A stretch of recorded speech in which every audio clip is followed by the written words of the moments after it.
On this Tuesday morning, give a warm welcome to the Honorable Prime Minister of Grenada for this morning's feature address.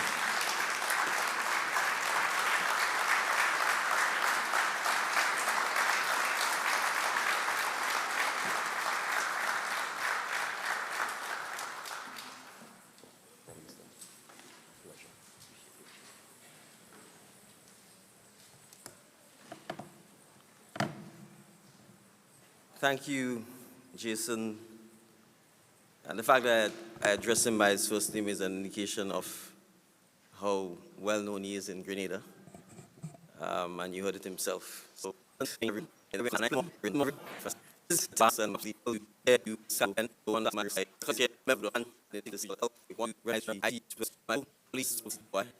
other distinguished ministers, regulators, industry leaders, distinguished guests, ladies and gentlemen.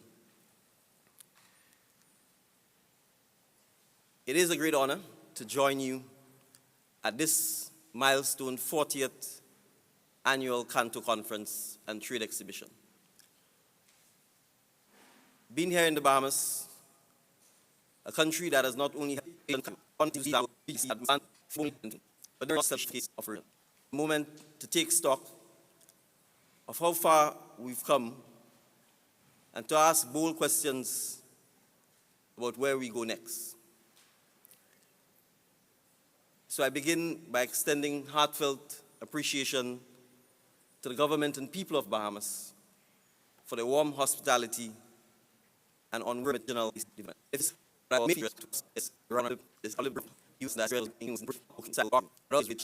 imagine where we go next. But before we talk about where we go next, I think it is critical for us to acknowledge and appreciate that Canto at 40 is a legacy worth celebrating. So this 40th anniversary is not just a celebration of longevity. It is a testament to Canto's enduring impact infrastructure.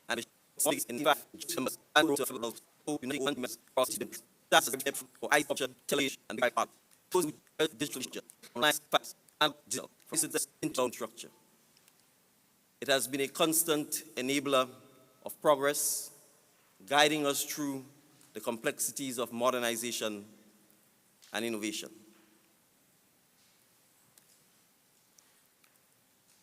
As Prime Minister of Grenada and the CARICOM lead head of government for ICT, I carry both the responsibility and the passion to ensure that digital transformation in our region is accelerated, is inclusive, and is human-centered. In Grenada, we are advancing this transformation through 5 strategic pillars. Digital government. We are seeking to reimagine public service delivery through e-government platforms that enhance transparency and improve efficiency. Digital infrastructure. We are seeking to invest in resilient, future-ready systems, including national broadband and satellite connectivity, especially for disaster response. And I want to give this anecdotal story. 1 year ago, on the 1st of July, parts of Grenada, the entire islands of Carriacou and Petit Martinique, and other islands within the Caribbean, including Barbados and Jamaica, were ravaged by Hurricane Beryl. And Hurricane Beryl set a number of records. We actually lost all communication with Carriacou and Petit Martinique for 24 hours. None of the systems worked. We were able to eventually connect with a hurricane persons who actually make a career out of going to an island where it's predicted that a storm will hit in advance of the storm hitting, so that they can actually cover the storm hitting. And there was one gentleman who happened to be in Carriacou doing just that. and he was able to use a car battery to charge his phone, and he had a Starlink connection. And while we were trying to figure out what the hell is going on in Carriacou and Petit Martinique, I'd asked my team to scan the internet in the hope that we would see some activity that would say that there was proof of life. And that's the gentleman we were able to connect with. And that was the first person that I was able to speak to give me real-time information as to what the storm or the impact of the storm was in Carriacou and Petit Martinique. So when we talk about the need for resilient infrastructure, this is not a fancy buzzword. This is the reality. Because in the case of Carriacou and Petit Martinique, the infrastructure did not allow for flights, and the seas were too dangerous in the immediate aftermath of the storm to get there by boat without at least some significant time passing. Digital identity. We are seeking to roll out secure national eID systems to enable seamless access to services and the prevention of fraud. The digital economy, empowering entrepreneurs and small businesses with digital tools, skills, and funding to scale their investments. And lastly, digital inclusion and skills, ensuring that every citizen, regardless of age or location, has access to devices, connectivity, and digital literacy.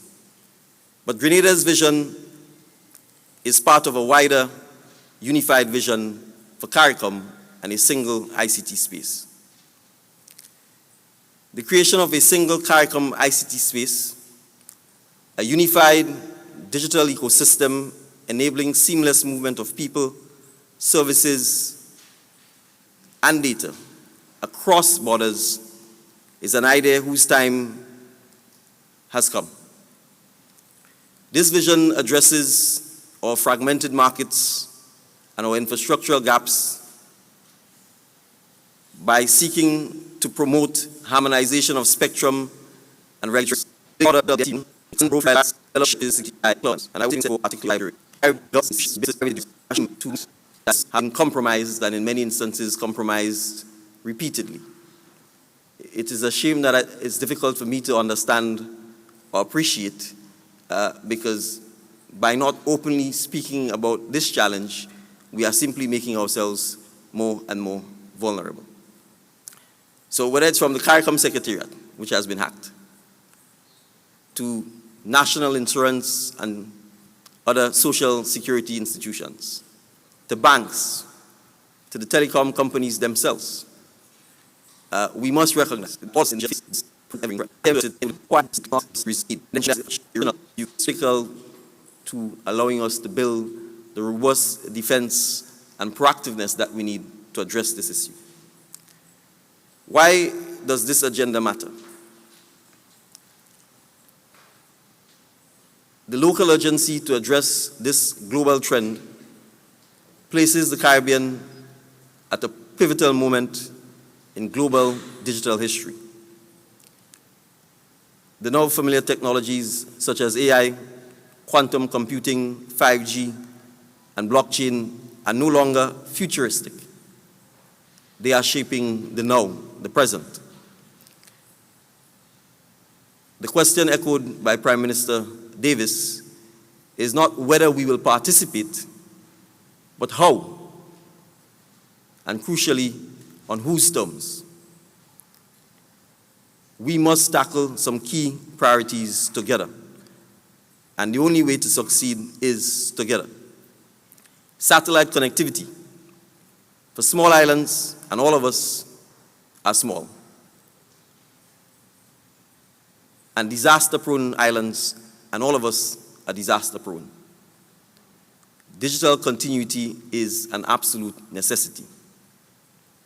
We must seek to build regional cloud capacities and capabilities to store data securely and in compliance with our laws and in compliance and to further our own sovereignty. Fraud prevention and digital IDs. We must be able to embed trust into our digital architecture from the outset.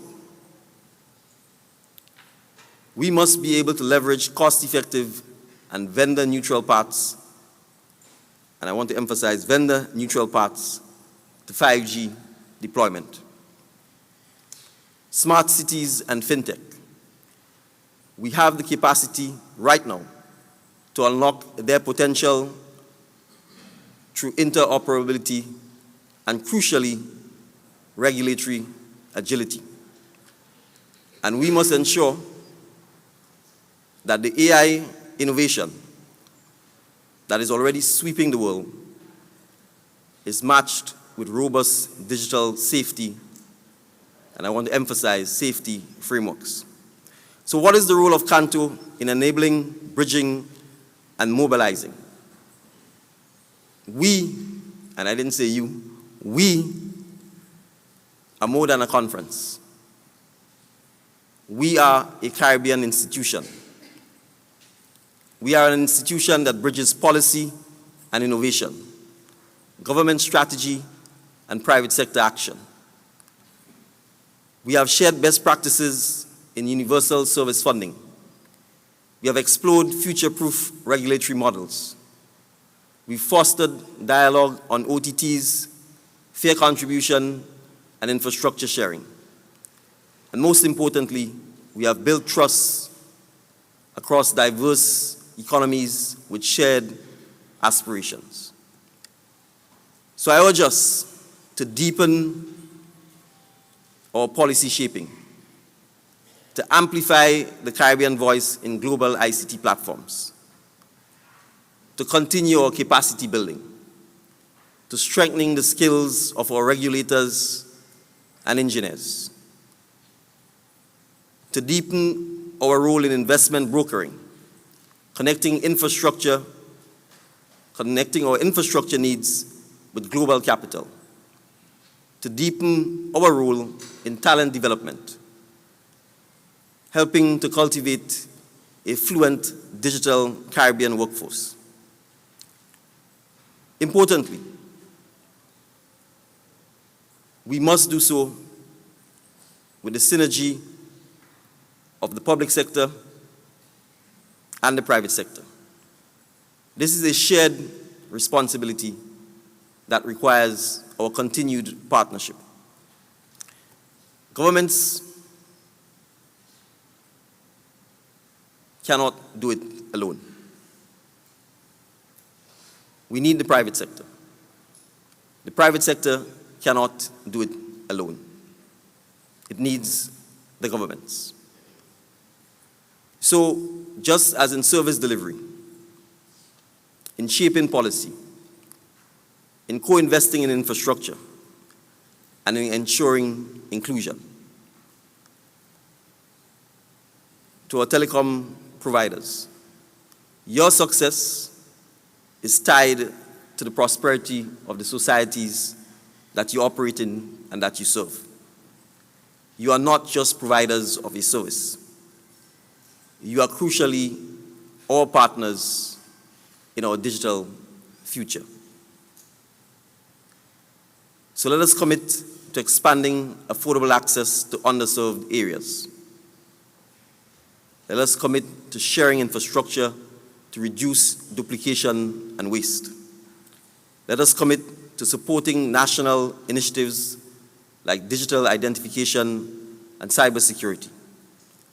And let us commit to continue investing in the education of our youth and in the upskilling of our youth.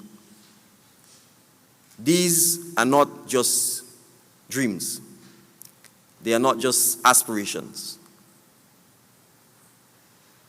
They are realizable goals if we act boldly, collaboratively, and I will say this bearing in mind I'm a Prime Minister, if we act with alacrity. We need to envision a Caribbean without digital borders by 2030. A child in Barbuda should log on to a school via satellite link in Barbados in the event she experienced a hurricane in Barbuda with no interruption in her classes. A nurse in St. Vincent should be able to securely access a Grenadian's patient's healthcare records for regional telemedicine if the patient is in St. Vincent. A Dominican fintech startup should expand to Trinidad and Jamaica through a common digital regulatory framework. A digital nomad living in Carriacou or Petit Martinique should be able to contribute to the global AI industry powered by a local gigabit internet. Our people, our services, our ideas should move seamlessly, united by a digital fabric that mirrors our shared history and our shared destiny. This is the unified and sustainable gigabit society that we must build.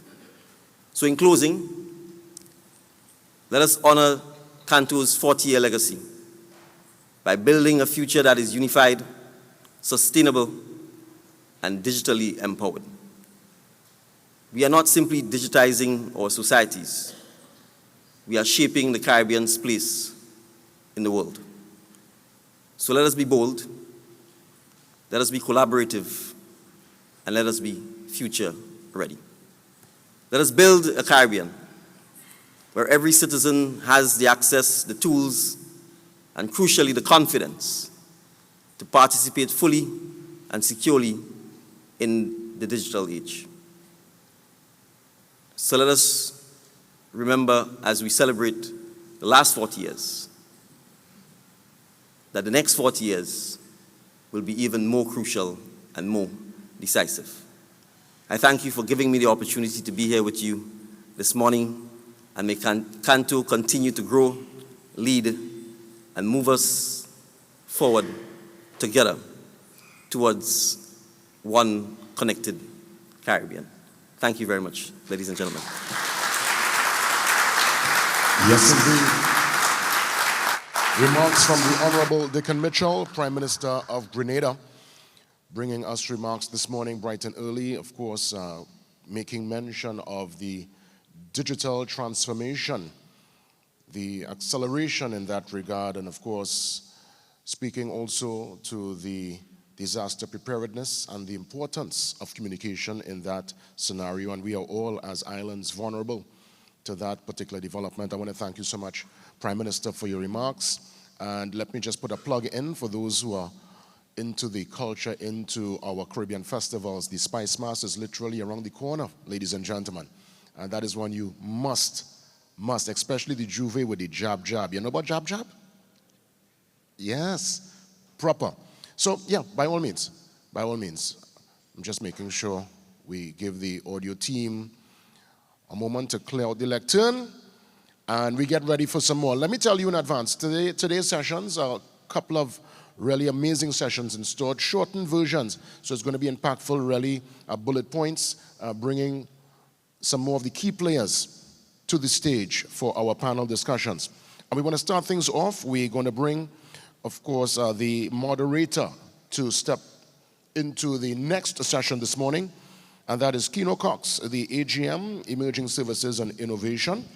And of course, this fireside chat is to deal with inclusion and the foundations of a digital Trinidad and Tobago. And joining him will be the newly minted Minister of Public Administration and Artificial Intelligence in Trinidad and Tobago, the Honorable Dominic Smith. So, by all means, let's get the ball rolling for this, the second day and the first in terms of our panel discussions. Keno, the floor is yours.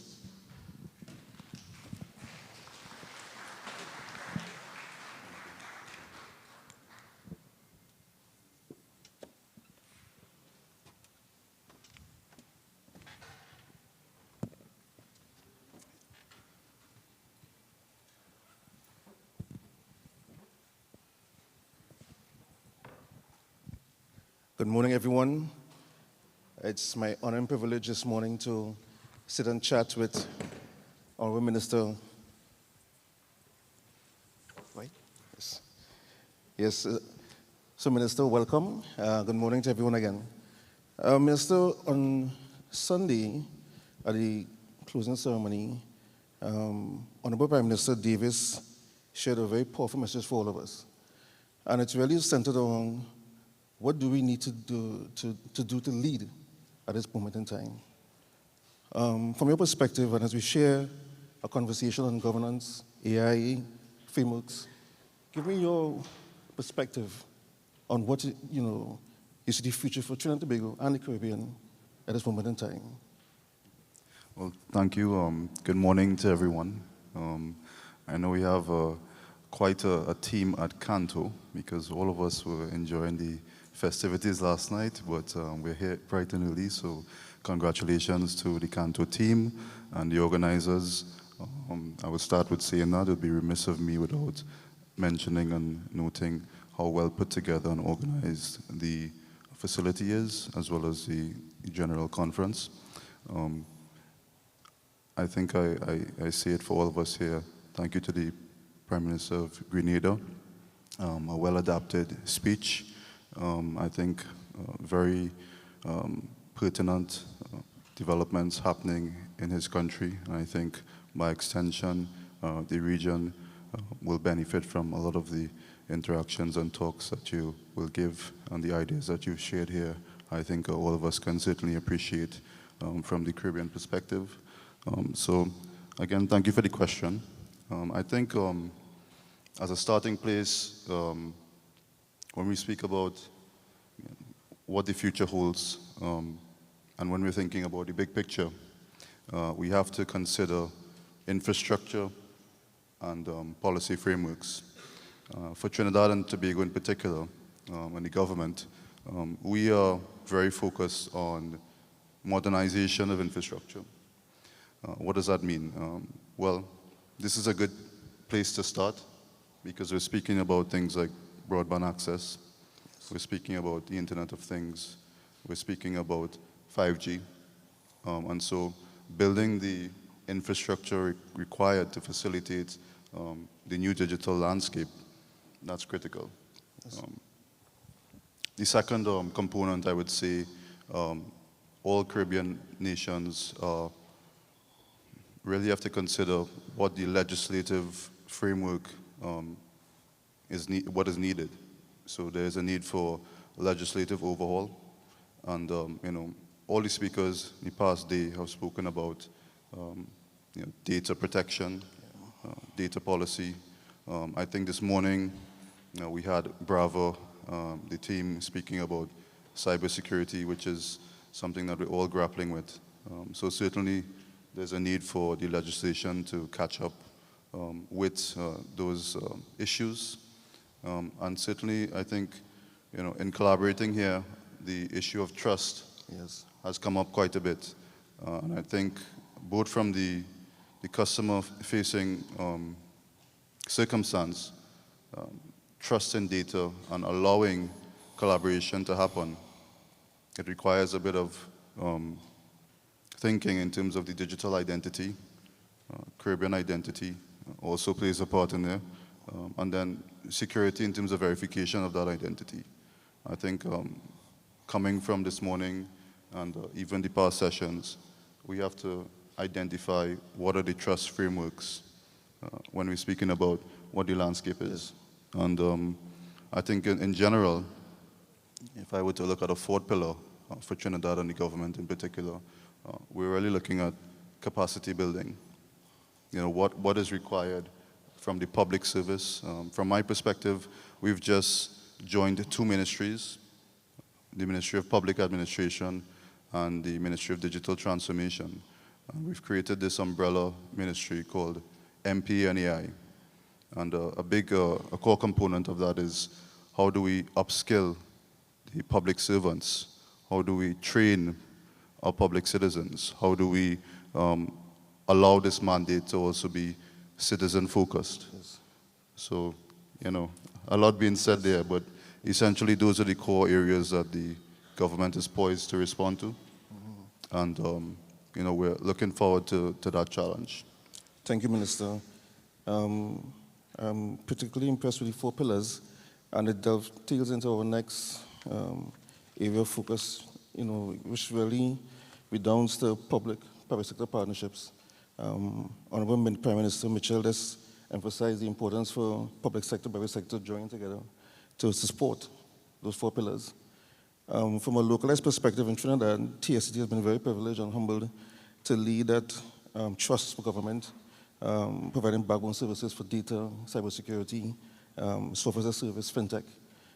From your vision and big picture, what do you see the role for public-private partnerships, in particular, CANTO, organizations like CANTO, in bridging that divide and bridging that connectivity towards government, private, and other smaller players, telecoms, who want to be part of that revolution as we go forward?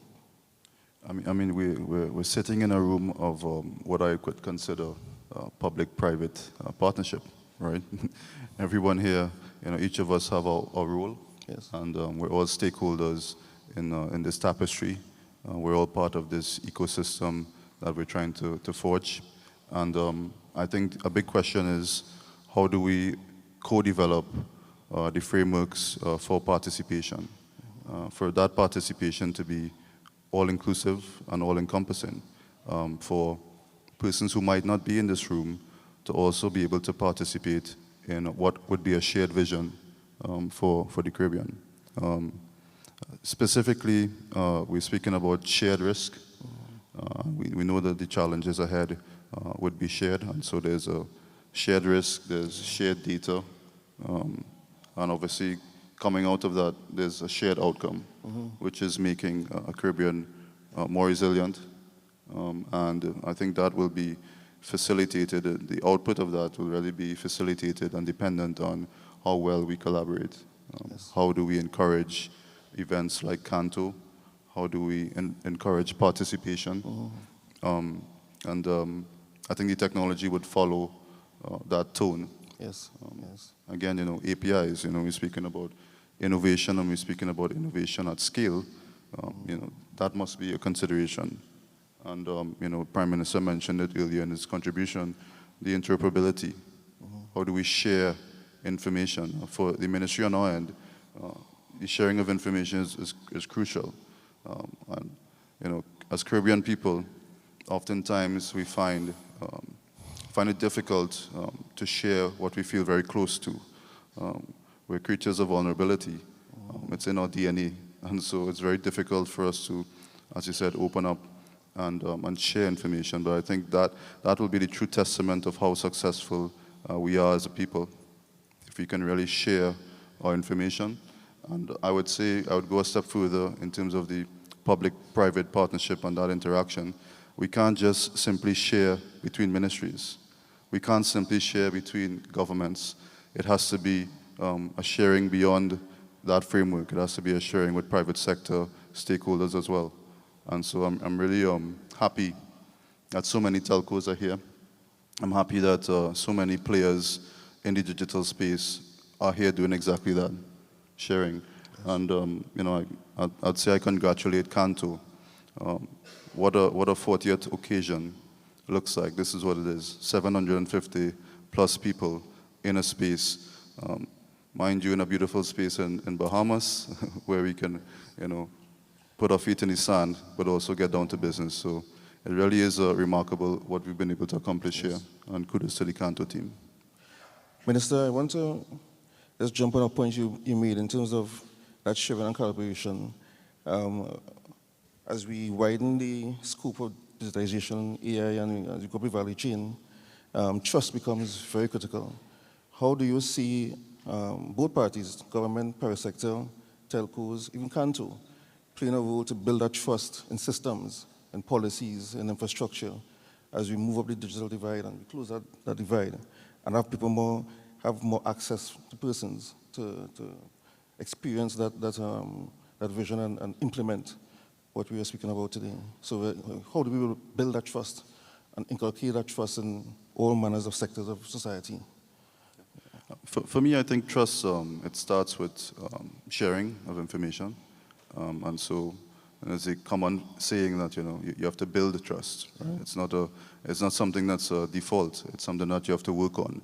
So I think, governments and private sector and all stakeholders involved, we need to be able to collaborate in spaces like this, build the ecosystem, and intrinsic in the design, trust has to be the most important component. But a segue to trust is also accountability. So given the fact that we're, identifying what is important, trust being critical, we then also need to be accountable for that trust. From the government's perspective, when the people place trust in you, there's a requirement that comes with that. You have to be able to deliver. Yes. Deliver on what you say you're going to achieve. Deliver on what you say your mandate is. Deliver on your, if I were to be political, what your manifesto has intrinsic in its design. So yes, trust is important. And I think for this conference and for all the stakeholders involved, trust builds a level of confidence. And confidence is built by continuous collaboration. So for me, that's super important. But specifically to the solutions that will come out of conferences like this, digital identity is so critical. Prime Minister would have mentioned, e-verification and e-identity. The ability to move away from paper-based systems and really allow and facilitate modernization of existing infrastructure. And so there's a level of trust that has to happen there. The public must be able to interact with government and say, yes, we want to participate, and we trust that you would use the information that we share in a responsible manner. Yeah. So I think all of these are important considerations, and it's up to the value makers and the value changers to build that public confidence. Yes. Hopefully that answers your question. Yes, very well. So I want to ask you one follow-up question to that, actually. So as we build that trust and as we build, that collaborative spirit, what is your lens on training and development? We have Yusuf today who, form the next generation and next generation of leaders. From a public sector perspective, what is your ministry and very broad-based focus on training and development for youths as you go up, in terms of the different sectors of society? How do you see training and development, and how do you intend to explore and now training for these new tools that we're going to be using in every sphere of life? Yeah, I mean, the government, and I'm sure all governments can agree that the human capital is really the most important resource that we have. It's critical for us to not let the technology get, leapfrog ahead of all of us. And so the training and development aspect is critical. Yes. To a pathway to a digital future. I'm no HR expert, but I know investment in people must be the foundation of a digital society. Many of the stakeholders here so far have mentioned that they pay their staff well. That's what I heard. And they certainly have made a commitment to do so, and at least in the quiet spaces of the corridors. Yes. So I think in terms of the human resource management and the evaluating how do we move forward as a digital society, people come first. Yes. And most governments, most politicians would follow that mantra. Yes. Put the people first. And in the words of my Prime Minister, serve the people, serve the people, serve the people. That's something that we have taken on as a new government and as a newly minted minister. That is the genesis of how we participate.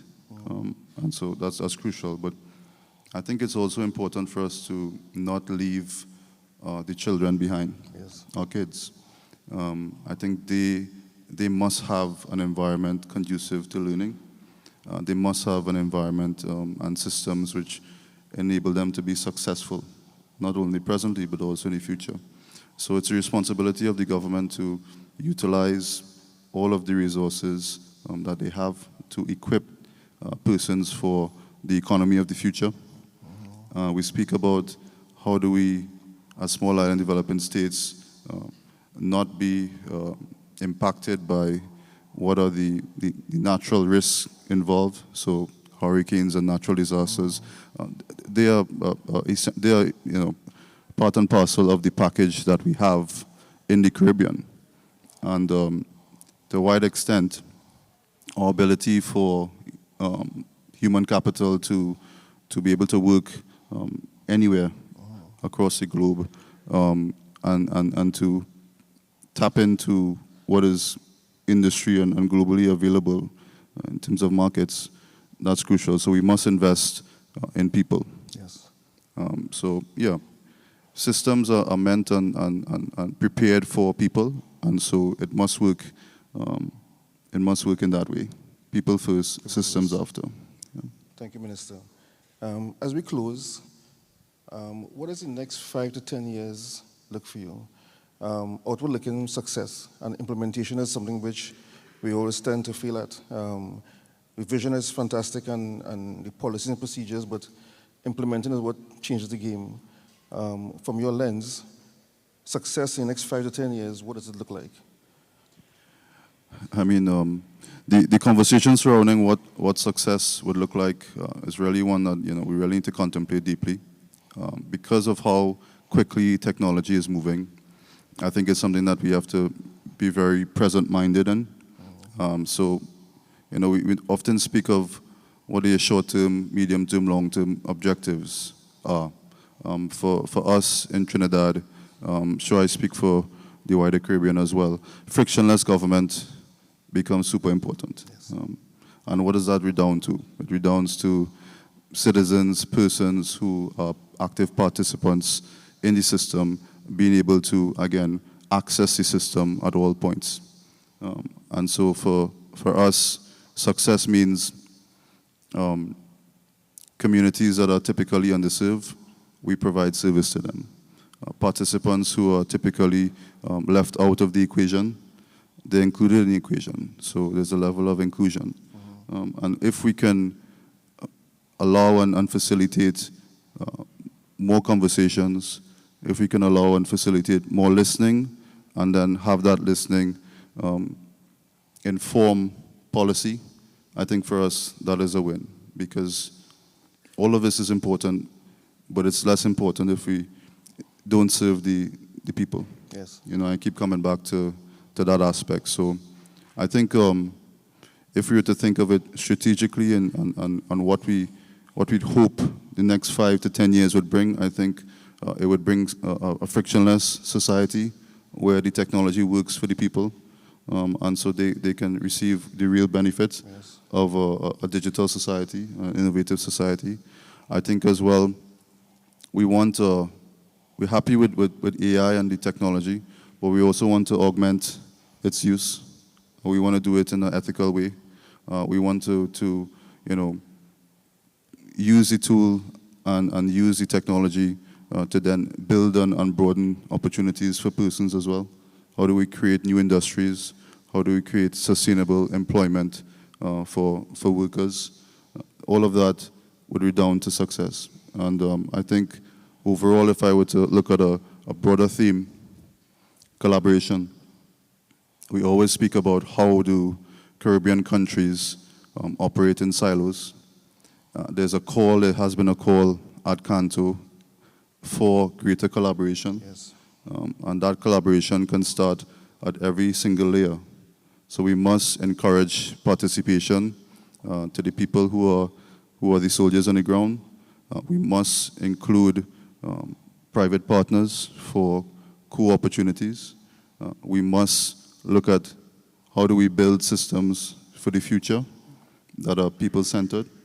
And overall, I think the success of the Caribbean is dependent on us shaking hands with each other, establishing relationships, but also doing so with great intention. What a result for Canto would look like next year is having had invested all of this time and effort in the collaboration. We can see the real fruits of that collaboration in 1 to 2 years, in 2 to 3 years. And I think that is a mantra, and that has to be the mantra of the Caribbean and small island developing states. And that's something that I deeply cherish and hope to be a participant in. Fantastic. Minister, I will shake your hand. I say thank you so much for collaborating this morning. It's been a divine pleasure. We take away so much different lessons. Key to, I think, going forward is really that collaborative effort. I've been so privileged to be part of Canto for a number of years, and Canto has really driven that collaborative spirit through the Caribbean. And I must say, as a telco, and speaking up of other telcos in the room, we stand ready to provide that support to governments, Trinidad and Tobago and Causeway region, to build that effort, to build that resiliency, and to really transform how digital and technology is deployed through the Caribbean. And of course, as Prime Minister Davis reminded us, creating that next generation of leaders. So we want to thank you for your time, and thanks everyone for listening. It's been our pleasure. Thank you everyone for your attention. Thank you.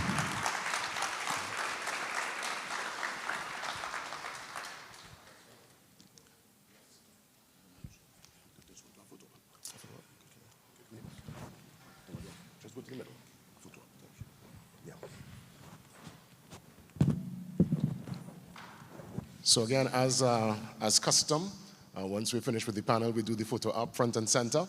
Again, Keno Cox there touching base, and the newly minted Minister of Public Administration and Artificial Intelligence from Trinidad and Tobago, the Honorable Dominic Smith. Again, very important discussions ahead, nice, precise, and indeed keeping with the theme.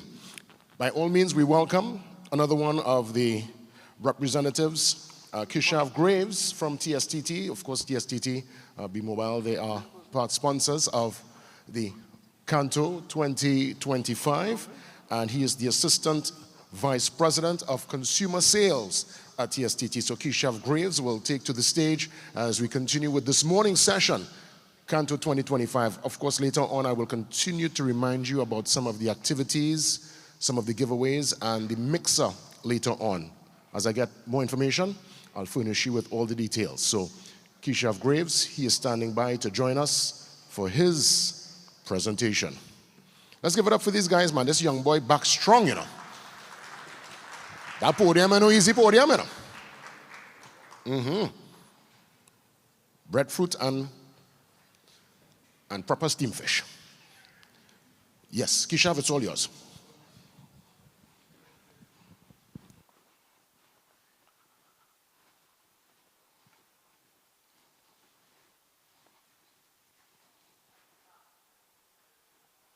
Hi, morning everyone.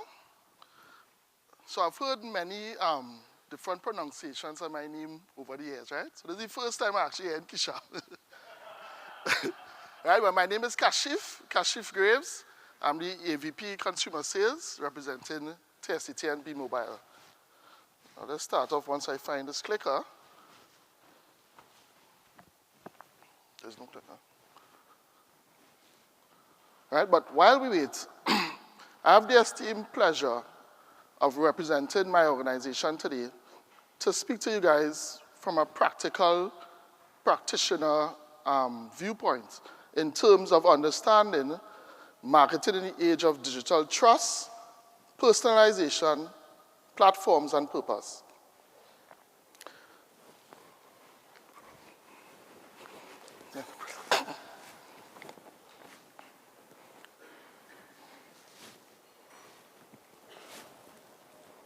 The battery.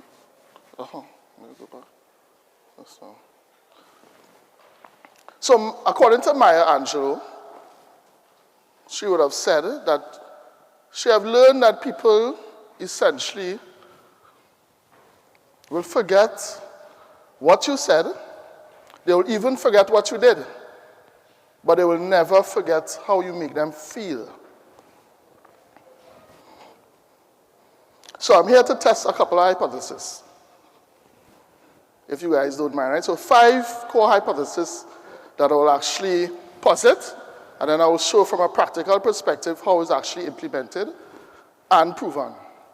So marketing essentially is a dynamic changing environment.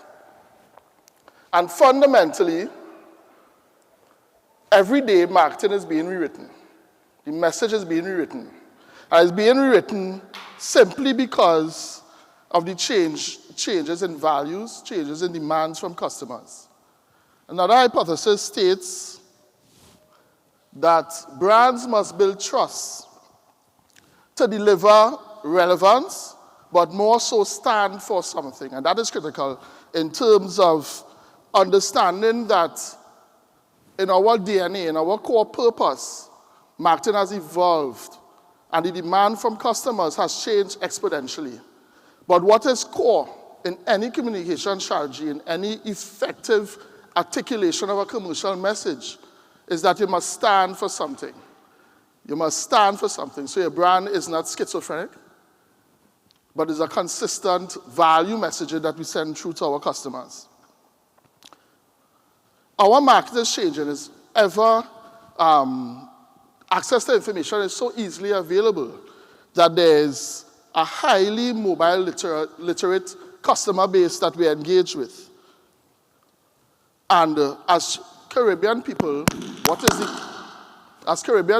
is core to that is our culture and the role our culture plays in driving our values and driving our decisions, purchase decisions, or even our self of self and identity. So at TSCT, we didn't have to just change what we did, but we had to change how we marketed to stay relevant in this dynamic, ever-changing landscape. So this brings me now to four new rules of engagement. I like to term TP cubed. TP cubed. And it's simple. Trust, personalization, purpose, and of course platforms. And I will go through each one of these to explain what I mean and how it supports our fundamental hypothesis that marketing is being rewritten every day through the advent of additional information or access to information and grounded by our core values, beliefs, and our cultures. So studies have shown that when telcos focus on these 5 trust-building strategies, there's significant positive impacts to the organization. And at TSCT, we're no different. So during the course here, I've heard some very interesting discussions, one particularly around cybersecurity and the ever-demanding threats around that. It is projected that in 2025, revenues derived from these cyber criminals will amount to 10.5 trillion with a T, US dollars. It's there. It is not going anywhere. So what we had to do at TSCT is change our entire landscape in terms of our paradigms, both internally and externally. So we will have adopted a culture of a heightened level of sensitivity around cybersecurity and the importance around developing frameworks, policies, redundancies, as well as inoculating sensitive information. Secondly, from our internal stakeholders, we had to change culture. And if anyone here studies culture, you understand that culture is very difficult to change. It's a consistent cadence that has to be maintained over a period of time, rewarded whether positively or negatively to drive the type of behavior that you want. So we will have implemented through our CTIO a number of strategies around training cadences for staff, around limited access to certain social media platforms, around particular security protocols based on the level of staff, also around limited use of external drives. And there's something ongoing. And in terms of the reward, whether it's positive or negative, to drive the behavior, we will have implemented a number of training modules for which persons must achieve a particular score and complete a certain percentage in order to have access to the system. In addition, in order to be rewarded and recognized for following through with those cadences, and that is ongoing. Minister spoke about trust. That was critical as well. Articulating a clear message to our customers with no hidden terms and conditions, no hidden fine prints, but being very honest, open, transparent with our customers in terms of our policies, in terms of our prices, in terms of our packages. And of course, the business of the business. We see our role as extremely important in connecting lives. We are the digital backbone that supports connectivity. And that being said, we will have invested significantly over the years on our network to be able to deliver on our brand promise to our customers that when you need us, life is on, we will connect you regardless. Testament, we actually received the award late last year from Ookla for the best network, the fastest network on island. And it's something we take tremendous pride on, because a testament to that focus. And of course, customer education. Education not only around what you use, but how you consume. And that was critical in creating those authentic messages and conversations with our customers in building trust. Studies show from McKinsey that actually investment in these trust building strategies reduce churn by circa 22%. And they will have listed a number of initiatives that could further drive that through transparent billing and pricing, improve customer service, loyalty and rewards, and of course, proactive network issue notifications. That was a critical component as well as driving that trust within that space. Now, the power of personalization. Customers expect personalized experiences from brands. Studies show that personal ads, content, drive 40% more engagement within that cohort grouping. Marketing has changed. It's no longer a one-size-fits-all. It's not a cookie-cutter approach. Messaging, commercial arguments must be driven and supported by technology to create personalized products, services, offerings to customers. And that is something that we will have also invested significantly in understanding how customers consume. So we moved away from just looking at ARPU. ARPU is a good metric, but ARPU is still a cumulative approach. And understand actual usage and consumptions supported by the education of our customers to understand how they consume, to develop personalized offerings. We will also launch our digital platform, our Bigo app. And the Bigo app created a perfect scenario for us to utilize some of those use cases. So with the data from customers, as it pertains to their consumption and usage, we have curated exclusive offers on this digital platform geared towards driving that consistent brand promise. As well as Trinbagonians and as Caribbean people, culture plays a significant role in how we interact, our values, our engagement, and how we spend. So understanding the different seasonalities in the calendar year played a critical component in developing personalized offers, understanding the particular nuances at those points in time. And of course, the idea of customization, the power of I. Customers want full control of not just what they consume, but how they consume and what they're willing to pay for it. So we developed the Build My Plan offering, which allows customers to actually identify and select their specific voice, data, SMS driven by them, and assign different price points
in our society. Another platform changing opportunity for us would have been with the launch of the app. So to date, we have 113,000 subscribers, registered users, I should say. Actual users, about 80% of that, which is about 90,000 persons. We have generated today $7 million US in revenue and $8 million US in bill collections. What we have done on the app as well is created a perfect ecosystem to enhance our digital experience. Understanding that now we are a lifestyle digital platform. So we introduce a number of things. We introduce affiliate marketing, utilizing the equities around influencers, artists, as well as creating that ecosystem whereby persons receive exclusive offers, discounts, prices on our digital platform. We introduce the concept of shareables, where persons exclusively on the app can actually share with loved ones and family members service offerings. We understood the importance of trust and visibility, so we created that real-time access to consumption. So customers can actually be more informed and understand how they consume our services. And of course, we modify the customer journey to make it easier for customers to access the services. So we introduced direct bundle purchases. So there is no longer an additional step where customers may have to top up and then purchase bundles. And all that was really a testament in creating that digital platform to drive the type of adoption that we're looking at. In addition, we understood the importance of having that one-on-one connection with our customers and resonating with them. So we reintroduced the B Square concert series. Essentially is a concert that supported by the telco that allows persons to have access to see the top soca artists during Carnival. So it's available to all customers, all sizes, all races, but ready to create that avenue to showcase our investment in culture, and as well as, again, as we mentioned, Trinidad is a multi-dimensional, multi-ethnic society. And there's a number of cultural activities spanning from Diwali to Carnival to Christmas to Eid.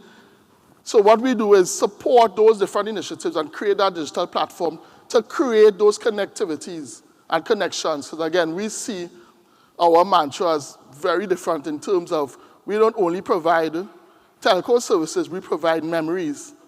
We could provide connectivity. We are the ones that will support you in an emergency.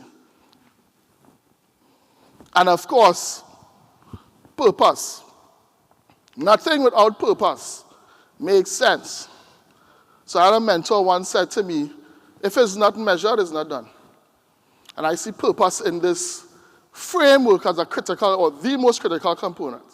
So from a purpose, understand that we are the local indigenous brand. It was our mandate to provide broadband access to as much persons as possible. So we introduced our product offering low cost to be able to access underserved communities. We also invested in local talent and we supported local talent, up and coming local soca artists to promote cultural legacy. And then this is my favorite, disruptive innovation. So the picture on my left and my right is actually the largest adhesive wrap in the Caribbean. 125 feet tall, 75 feet wide, largest in the Caribbean. It actually draped on TSTT House, which is our headquarters in Port of Spain. It's located on Ryson Road, which is one of the busiest traverse areas in our country. But the importance of this disruptive innovation was really about moving away from a paradigm and a construct perspective, moving away from traditional advertising. One may say there's a static board, but the location and the size actually created the backdrop. So all your memories, your videos, your pictures, and how did we do that, right? Ryson Road, or TSTD House, is located in the heart of the Carnival Parade. So imagine 100,000, 200,000 people taking pictures, and the backdrop is the B-Mobile supported artist with the branding. That creates that positive brand association with those memories, visitors, and locals. And that was a critical disruptive risk that we will have taken, understanding that we are more than just the traditional telco. We need to create those digital platforms, and we need to create purpose to support that.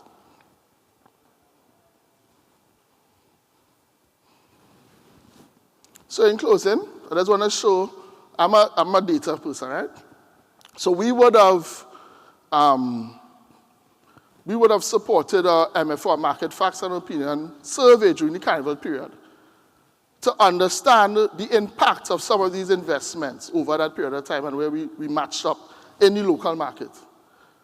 Coming out of that, we were actually first from a telco perspective in our region, second amongst all the fast-moving regional brands, fast-moving consumable regional brands, which is a testament that supported the hypothesis that marketing is being rewritten every single day and is influenced by our cultures, is influenced by our access to information, and as a telco, we have to move beyond traditional services to expand our digital footprint and to create more meaningful memories. Thank you very much, everyone.